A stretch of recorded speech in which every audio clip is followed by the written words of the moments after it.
భగవంతుని నామాన్ని ఎప్పుడు జపిస్తే ఏమవుతుంది? పని చేసేటప్పుడు జపిస్తే భక్తి అవుతుంది.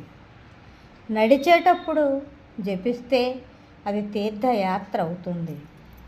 మనం ఆహారం వండేటప్పుడు జపిస్తే అది మహాప్రసాదం అవుతుంది. ఆహారం తినేటప్పుడు కనుక మనం జపిస్తే అది ప్రసాదం అవుతుంది. అదే కనుక మీరు స్నానం చేసేటప్పుడు జపిస్తే, భగవంతుని నామాన్ని జపిస్తే అది తీర్థస్నానం అవుతుంది. అదే నిద్రించే ముందు జపిస్తే ధ్యాన నిద్ర అవుతుంది. ఇంట్లో దేవుని స్మరిస్తే అది దేవాలయం అవుతుంది. అందుకే ఎల్లవేళలా మనం భగవంతుని నామాన్ని స్మరిద్దాం. అందరూ కూడా ఆ అమ్మ అయ్యవార్ల కృపకు పాత్రులవుదాం.